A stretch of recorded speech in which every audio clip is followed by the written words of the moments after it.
Need help changing your life with fibromyalgia? This is Lives Changed with your host, Deb Lundquist. Through knowledge and prayer, Deb has learned to live with this difficult and often misdiagnosed disease. Get spiritual and good practical advice for achieving good health and acceptance while living with fibromyalgia. So now, please welcome the host of Lives Changed, Deborah Lundquist. Welcome to Lives Changed, a show about fibromyalgia and, as such, other chronic pain. I'm Deb Lundquist, your host. I'd like to tell you a little bit about myself. In 1999, I had a horrible accident in which I was told I should have died, but God had other plans. I acquired reflex sympathetic dystrophy, or now as it's known, complex regional pain syndrome, which is the worst pain known to man. And when the doctors put that to sleep, we discovered I also have fibromyalgia, as well as several other chronic pain and autoimmune diseases.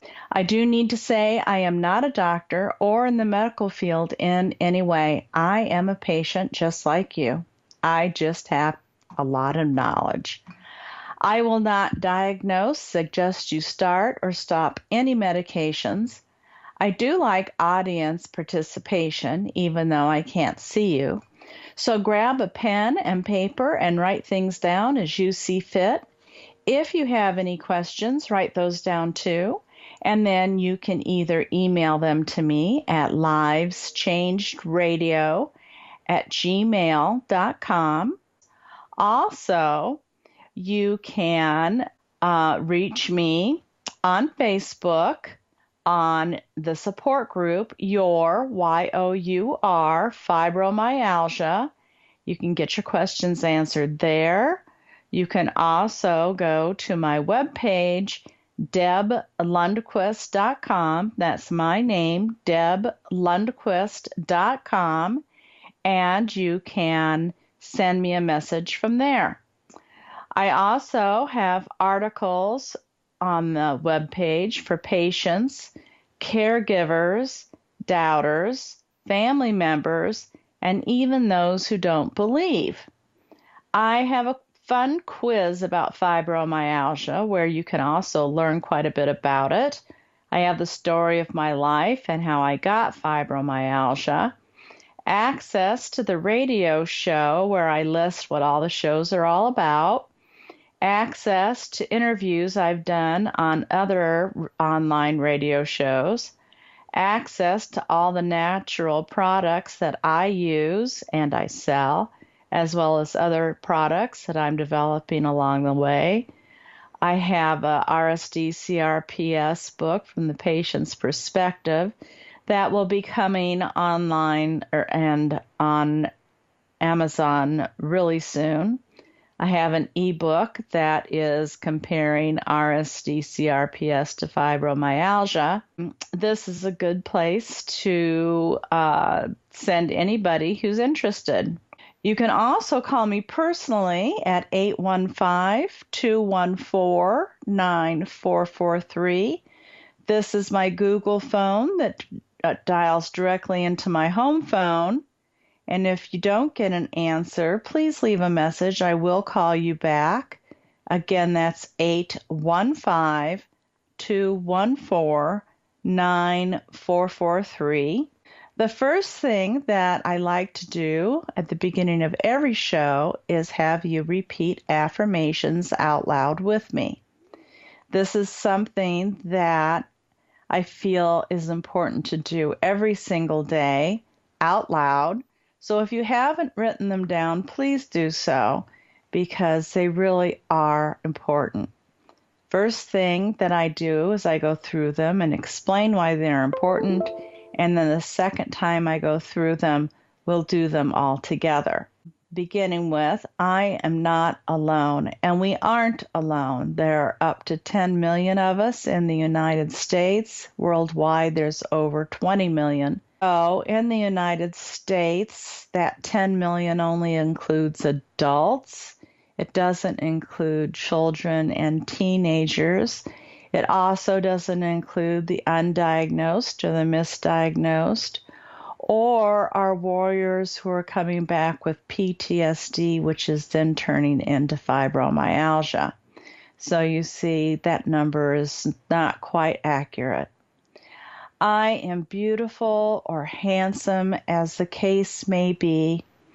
Fibromyalgia is no longer considered a woman's disease. More and more men are being diagnosed with it every single day. I am loved, and you are more loved than you even know. So if you don't believe that, please join Your Fibromyalgia on Facebook and we will show you. I am needed, and you're more needed now than you ever were before, because you're needed by the fibro community. And if you don't believe that, please join Your Fibromyalgia. I still have a purpose, and boy, do you. You not only have the purpose you had before, but you have a bigger purpose now than what you ever did before. And if you don't believe that, please join Your Fibromyalgia. I am important, and boy, are you. And if you don't believe that, again, please join Your Fibromyalgia, because you know what? If you're still here, God still has a plan for you. And you need to be made aware of that. I love you. You need to stand in front of the mirror. You need to look yourself in the eye, and you need to say that. I love you, and you need to mean it. And if you've forgotten how, or if you never learned how, I have an article on deblundquist.com that might just help you learn how. I am a survivor, and boy, oh boy, if you're listening to this show right now, you are a survivor.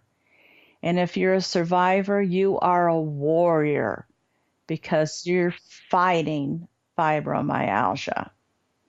I am still me, and you are. You're still the you were before. You've just buried it. Yes, you have. I am unique. There is no one else like me anywhere in the world. That makes me not only special, that makes me powerful. And we're going to run through these affirmations again now out loud with me, please. Here we go. I am not alone. I am beautiful or handsome, as the case may be. I am loved. I am needed. I still have a purpose. I am important. I love you. I am a survivor. I am still me. I am unique. There is no one else like me anywhere in the world. That makes me not only special, that makes me powerful. And you know what? That is a gift. So don't waste it. Well, hello again. Welcome to Saturday mornings. We thought we would change things up a bit so that people that work would be able to have an easier chance to listen to the show. We hope this helps. So grab your water, your juice, your tea, or your coffee, and let's have a nice, relaxing hour together as I attempt to teach you something about fibromyalgia that you might not already know. We've been off the air for the last few weeks getting ready for this move. You know, it takes a lot to move 5 days. First, you gotta move to Tuesday. And then you gotta move to Wednesday. That's a lot of baggage. So meanwhile, I hope you've used this time to work on using some of what I've been teaching you to lessen some of your suffering. So as they say, on with the show. By the way, happy Fibromyalgia Day. Wear purple today. All right. Today's show is going back to basics, or back to basics as I see them now after 19 years of living with chronic pain as a roommate. I tend to look at it differently now than I did when I first contracted it. When I first contracted it, I was afraid. I didn't want to move. I just thought the devil was attacking me at every single turn. Now I don't look at it as an illness because I feel it limits me mentally as to what I can accomplish. And it causes me worry and fear and anxiety to look at it that way. No, now I look at it as something that I must live with, pay attention to, but mostly take care of myself so that it doesn't get out of control. That way, it doesn't limit me to what I can accomplish. Instead, it only limits me by what my body can do. And I can improve that by taking care of myself. And we will talk about that more in another show. Today's show will be back to basics as I have learned them over the years through living them, interviewing doctors, and reading. Lots and lots of reading. Lots and lots of research. Because in another life, before RSD and chronic pain, I was a researcher, as was my husband. First, shall we do what we always hear? We'll go through some of the symptoms. If you feel like you have had flu-ish symptoms for more than 3 months, you need to be checked out by a doctor. There is complete and utter exhaustion, loss of memory, loss of concentration, loss of stamina, sensitivity to touch, and oversensitivity of all of your senses. Sometimes the prickles and then intense itching everywhere. We have insomnia, and then we are completely exhausted. Sometimes we suffer from migraines. We're extremely sensitive to cold and hot temperatures. We have loss of sex drive, and having sex hurts. It isn't that we don't love you, darling. We have brain fog, and sometimes speaking is very difficult. There are times when we can't get the right word out, and it comes out all wrong, just complete gibberish or completely befuddled. And we can't even define the word we're trying to say. We'll be in the middle of a sentence. We'll completely forget what we were talking about. It'll be like the entire conversation just disappears from our mind. We'll be driving and we'll get lost because we'll forget where we're going. Don't worry. We aren't getting Alzheimer's. We have fibromyalgia. It also happens with chronic fatigue syndrome, lupus, Lyme disease, and several others, but that's another show. I used to get so frustrated. I would throw things, and the dog would go chase it, thinking I was playing, and then I would burst into tears. I cried a lot out of frustration and pain and depression. Oh, yes, we get very depressed. So I cried because no one understood. I cried because all of my friends left me. The best doctor for diagnosis is a rheumatologist or a neuropathologist. But the rheumatologist actually, after osteoarthritis, treats fibromyalgia as their second most common disease, according to the Arthritis Association. I wouldn't have thought of fibromyalgia as an arthritis, but at one time it was thought to be a rheumatism. Find a rheumatologist who believes in and treats fibromyalgia, because believe it or not, even if it is the second most common disease they treat, there are some who don't treat it at all. So before making that all-important appointment, ask if they believe in and treat the disease. Now, let's get to what it is, or since no one really knows what it is for sure, what the thoughts are, mine included. How does one get it, and is one predisposed to get it? Apparently, the research is now showing that in about 8% of families, it is hereditary. But I really think that's low. According to my support group, more families than that certainly are passing it around. Research says that autoimmune diseases, although they say that fibromyalgia is not an autoimmune disease, it doesn't have to be the same autoimmune disease passed from one generation to another. For instance, grandpa could have arthritis, but grandma could have diabetes, and now you have thyroid, which in 80% of the cases will turn into diabetes, according to one of my doctors. According to research, autoimmune diseases attract other autoimmune diseases because of the very nature of what an autoimmune disease is. And that, by definition, is that the disease is attacking your immune system and therefore your body. With that being the case, fibromyalgia likes to look for those that are weakened conditioned and joins in the party.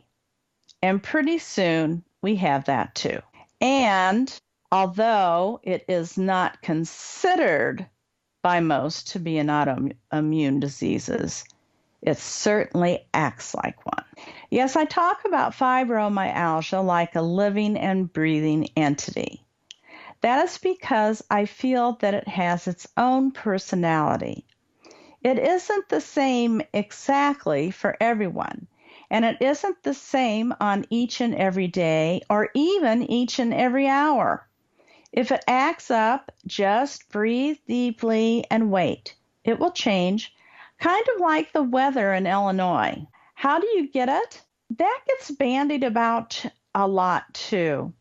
There are many theories, but not one, I think, that fits everybody. The one I think fits the best is this one, although again, it doesn't fit everybody.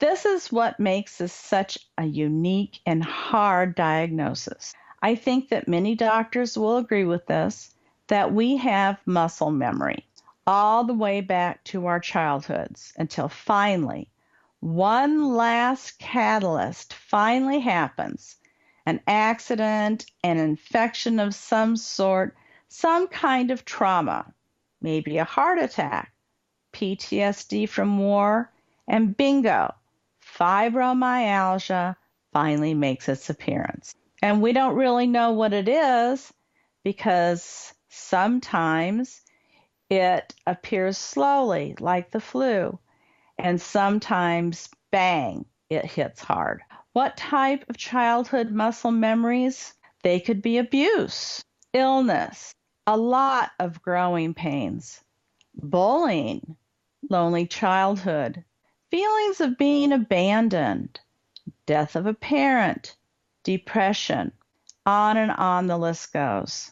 As we get older, they could have been in our teens, hormonal imbalances, both female and male, endometriosis, females only, of course, sexual abuse, both, coming into our sexual orientation, whichever that direction took, and then, if it was homosexual, then the emotional toll that took, hiding it, being afraid people would find out, that kind of thing. And then, if we went into the military, the emotional toll that took. Even if we wanted to join the military, there was still an emotional toll.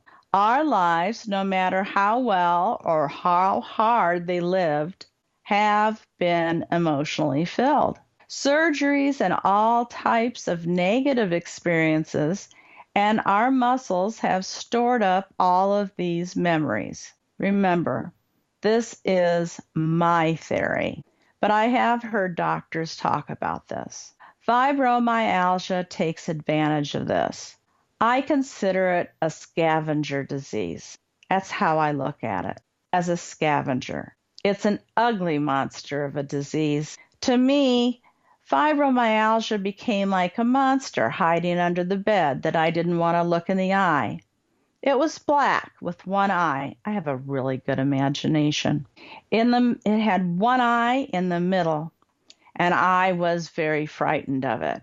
That has changed over the years as I have finally stood up to it. So now with that said, what is it? The general consensus is this. Well, first of all, fibromyalgia is not, let me repeat, not a made-up disease. It is very, very real. It is not in your head, or at least as mean people say. However, in a way, it is in your head because at the base of your skull, you will find the beginning of your nervous systems. Did you know that? And you will find the limbic system as a cap on the very top of your brain. Now, your limbic system is what is responsible for most of your symptoms, such as brain fog, loss of concentration, insomnia, loss of sex drive, memory loss, your inability to speak, your confusion, your getting lost when you drive, all of that cognitive things that you've lost, that is all part of the limbic system. And like I said, it sits right on top of your head like a cap. So the next time somebody says it's all in your head, look at them seriously and ask them if they've been researching fibromyalgia, because they're right. That's where the limbic system is, and that's where the nervous system starts. And then thank them for caring so much that they took the time to do that research, and that should stop them in their tracks. I mean, really, their mouths will open and they'll look at you like you're crazy, and that should give you a good feeling. I want you to have a really, really good time with that one. And now we are going to delve into the central nervous system. It has gone amok because of this trauma that we have sustained. We may not even know what that trauma was and what started the whole thing. It could have been an infection that was the last straw for our muscle memory. And because it became overloaded and allowed the fibromyalgia to arrive, however it started, our central nervous system became involved. And our central nervous system is right there in our head. Our sympathetic nervous system started screaming, danger, danger, danger, and switched on the flight and fight syndrome. And the adrenaline kicked into action. Doctors don't tell you that. The parasympathetic nervous system decided not to pay attention. And that is the one that flips the switch to turn off the flight and fight syndrome. And it went back to sleep and never turned off the alarm. And so the sympathetic nervous system is still screaming, danger, danger, all day and all night, every day and every night. And it will continue to do so until the parasympathetic nervous system wakes up and turns off the fight or flight switch. And the doctors don't tell you any of that, nor do they tell you that the parasympathetic nervous system is involved and doesn't function well. And do you know these are the very same two symptoms that cause RSD-CRPS? That is why fibromyalgia is considered a second cousin to RSD-CRPS and is often misdiagnosed. This is why RSD-CRPS blocks work well and why fibromyalgia sometimes they do and sometimes they don't. Why they can't be treated the same is a mystery to me and to researchers as well. You can take pain medications for RSD-CRPS, and it doesn't make it worse. And yet, Fibromyalgia doctors will tell you taking medications, while helpful for other chronic pain, is harmful for fibromyalgia. It is a conundrum for me, and I know for many of you as well. However, as I say this, let me tell you, this is how I do test to see if my RSD-CRPS is acting up or if it is my fibromyalgia. If I still have severe pain, I will take a pain pill. If I get dizzy and the pain does not go away, I know it is fibromyalgia. And if I take appropriate actions, then the fibromyalgia pain will go away. But if I do not get dizzy and the pain does go away, I know it is the RSD-CRPS, and I will go to my pain management doctor. He always asks me how I know it isn't the fibromyalgia, and I always tell him how I tested it, and we go from there. Now, continuing with the central nervous system and running amok. With the fight or flight system on all the time, not only a few of our hormones are being made and others have been decreased or stopped so that the body can be ready for flight, this puts our body in a hormonal imbalance, which eventually causes all kinds of problems for us.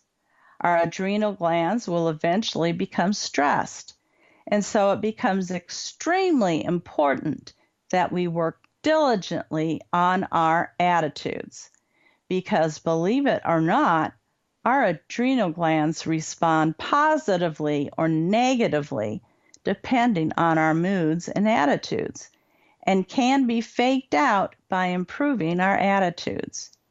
You can easily become malnourished because fibromyalgia will take nutrients from our bodies, as do other chronic pain and chronic illnesses.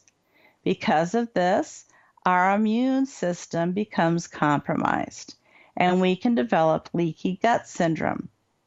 It is very common for people with fibromyalgia to develop celiac disease. More on that later.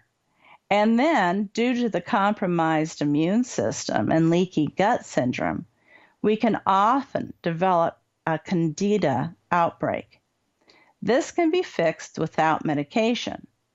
We often develop myofascia problems because our myofascia run over, around, and through our muscles, and because we tighten our muscles while in pain, our myofascia will develop knots, and those knots cause us additional pain, which will cause us to tighten up any more, and it becomes a vicious circle that can be fixed without medication. Fibromyalgia seems to be more prevalent in women than men.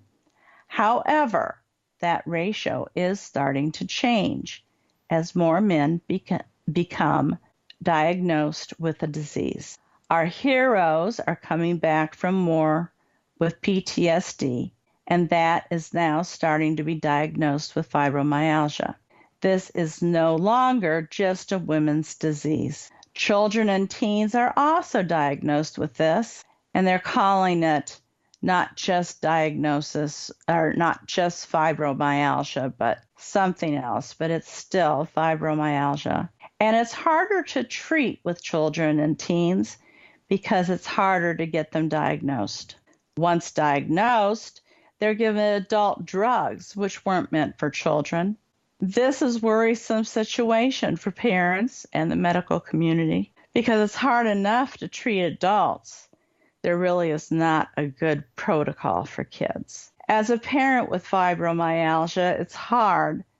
It has to be horrifying to watch your child go through the same thing you are. I can't even imagine it, and I offer up my prayers and say, stay strong, because there is hope. I truly believe that.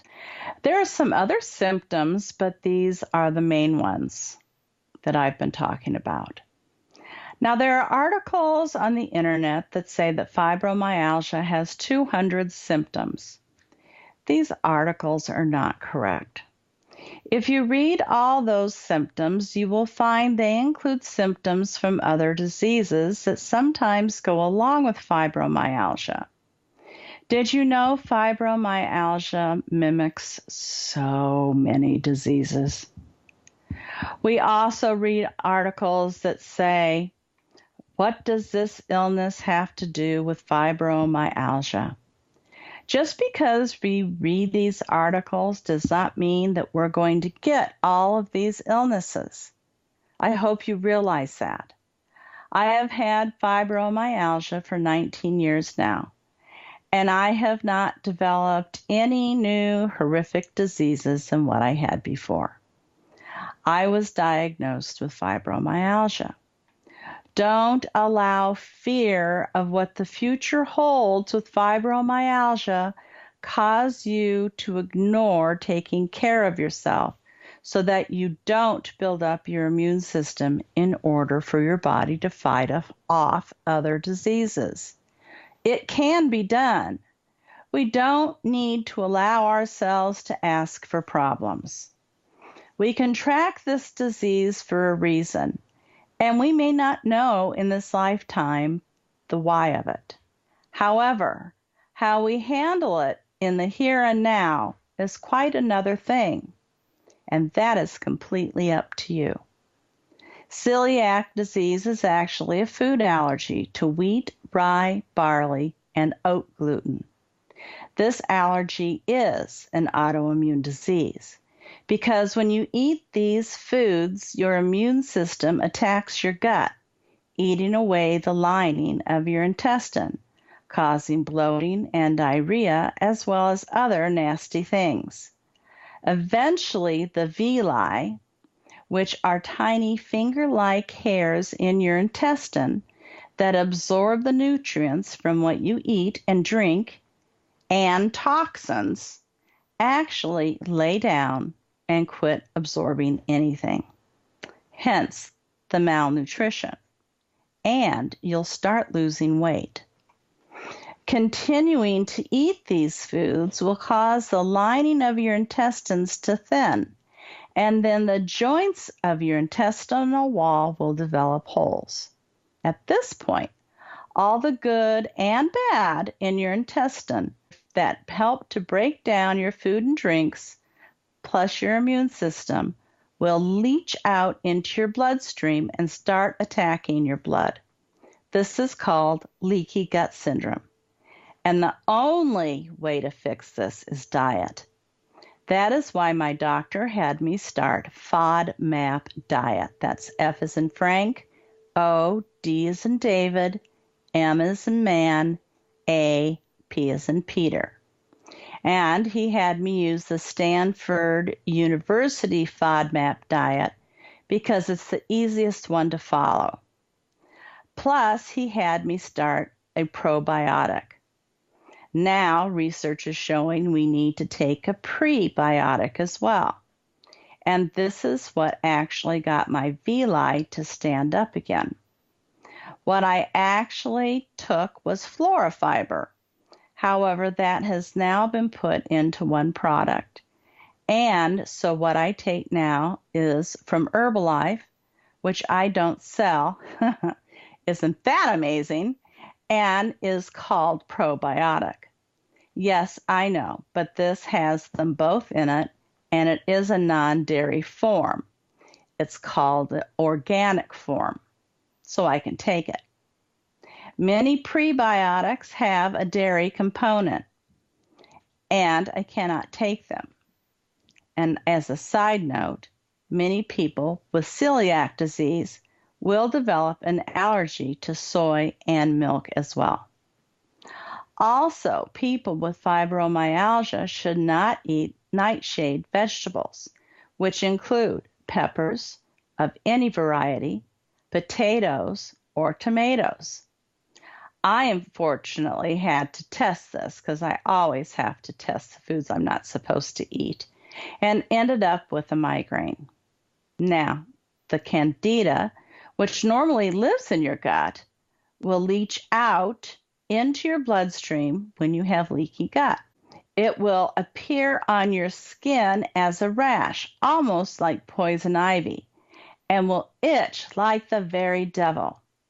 Sometimes it will just appear as a huge red spot that grows really fast, and the bumps don't appear until later.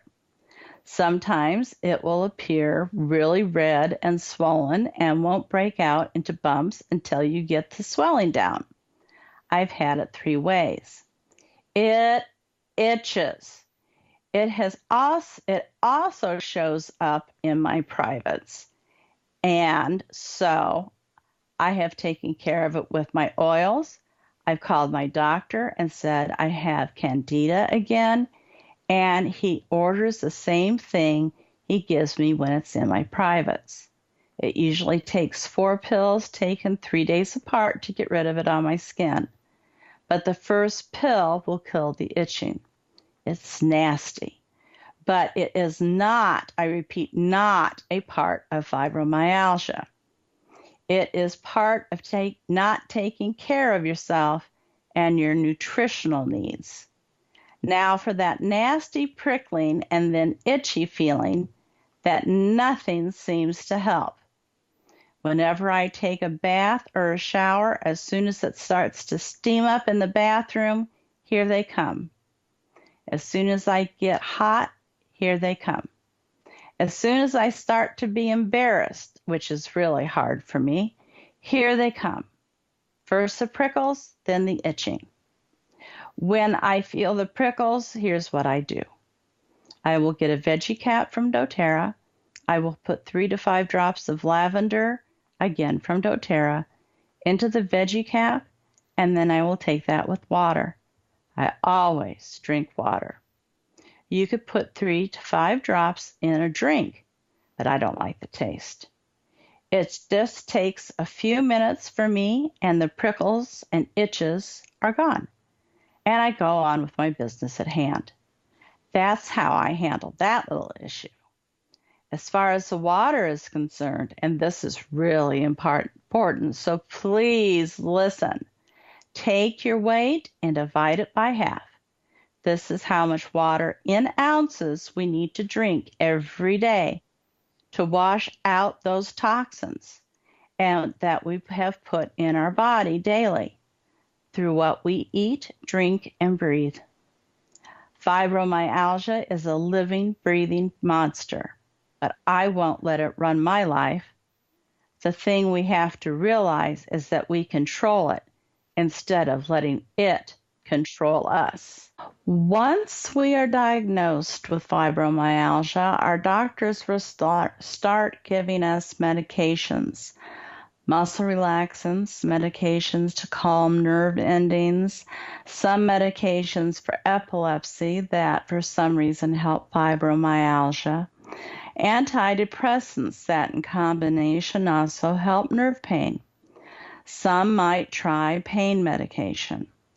It is harder to get pain medication, though, and in future years, I expect it to get even harder. The government is fighting a war on opioid addiction, and unfortunately, chronic pain patients are caught in the crosshairs. Don't be surprised if you aren't offered these. But there are other ways, other legal ways, of fighting pain. Besides going into our general physicians and rheumatologists, we should also probably see a psychologist to help teach us good coping skills and then help us through our muscle memories to help us get past that pain we may or may not even know we're holding on to. I couldn't believe all the things she pulled out of me. It took years. Another doctor is a psychiatrist because he or she should be the one in charge of the antidepressant. It actually has drugs in it that the psychiatrist should be controlling and not your general physician. Another doctor might be on your list of doctors as a pain management doctor or a neurologist. Fibromyalgia is a very rarely a standalone disease. And so you may need help with something else that's causing you pain. The other thing you need to realize about your doctors is that they are human. They have their limitations about what they can do for us. They cannot take away all of our pain, and we shouldn't expect them to. This is not that kind of disease. For one thing, they don't have the knowledge to be able to do so. No one knows for sure what this is. If they don't know what it is, how can they truly treat it well? And there is no cure. To expect more from them is to be unrealistic and unfair to them. Plus, the government has tied their hands in many respects. So we've come to the end of the show. I would like to say thank you for listening today. I really appreciate you coming, and I'm glad you did. Please remember, I am not in the medical field in any capacity. Remember, if you have questions, you can send them to me on the Lives Changed Radio at gmail.com. You can call me personally at 815-214-9443. Again, that's 815-214-9443. You can also reach me on the Facebook page, our support group, Your YOUR Fibromyalgia. And you can also find me on our webpage, deblundquist.com. Thank you for joining us, and have a blessed week. You've been listening to Lives Changed with host Deborah Lundquist. Find out each week how Deb can educate, guide, and help you get through the daily challenges of living with fibromyalgia on Deb Lundquist's Lives Changed.